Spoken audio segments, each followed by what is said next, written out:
राष्ट्रीय स्वयंसेवक संघ म्हणजे RSSच्या दिल्लीतील नव्या मुख्यालयाचं केशवकुंज भवनचं बांधकाम पूर्ण झालेलं आहे आणि ते बांधकाम पूर्ण झालेल्या इमारतीचं उद्घाटन 19 फेब्रुवारीला सरसंघचालक डॉक्टर मोहन भागवत यांच्या हस्ते या इमारतीचं उद्घाटन पूर्ण होणार आहे। या आपण बघतोय दृश्यामध्ये हीच ती भव्य दिव्य अशी 12 मजल्यांची इमारत आणि या इमारतीचं 19 फेब्रुवारीला उद्घाटन जे आहे ते पार पडणार आहे।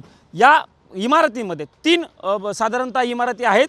या इमारतींचं प्रामुख्याने जर आपण सांगायला गेलं तर साधना भवन, प्रेरणा भवन आणि अर्चना भवन अशा या 3 इमारतींना नावं देण्यात आलेली आहेत। साधारणतः 300 खोल्या या सगळ्या नव्या इमारतीमध्ये आहेत। 4.25 एकरांचा हा सगळा परिसर आहे आणि या परिसरामध्ये 300 खोल्या असतील, एक छोटं हॉस्पिटल देखील असेल, पुस्तकालय असेल, भव्य सभागृह देखील या इमारतीमध्ये असणार आहे। खरं तर जवळपास 75,000 स्वयंसेवकांनी या इमारतीसाठी जे निधी आहे तो दिलेला आहे। त्यानंतर 8 वर्षांच्या नंतर ह्या इमारतीचं बांधकाम जे आहे ते पूर्ण झालेलं आहे।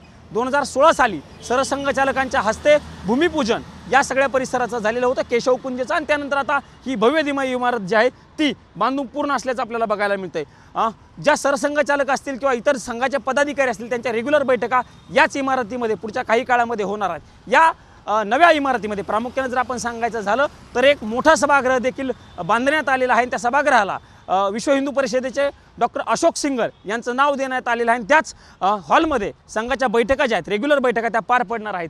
ही सगळी इमारतीचं काम आता पूर्ण झालेलं असून पुढच्या काही दिवसांमध्ये संघाच्या बैठका याच इमारतीमध्ये पार पडणार आहेत। 19 तारखेला सरसंघचालकांच्या हस्ते या इमारतीचा उद्घाटन सोहळा पार पडणार आहे। तिथून पुढेच नित्यनियमितपणे केशवकुंज भवनमध्ये संघाच्या बैठका ज्या आहेत त्या पार पडणार असल्याचं आपल्याला बघायला मिळणार आहे। कॅमेरामन राजीव गौतमसह मी प्रमोद जगताप, साम TV न्यूज, नवी दिल्ली।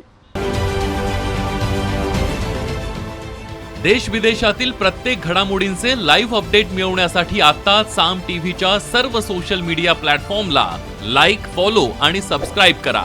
तसंच सर्व नोटिफिकेशनसाठी बेल आयकॉन प्रेस करायला विसरू नका।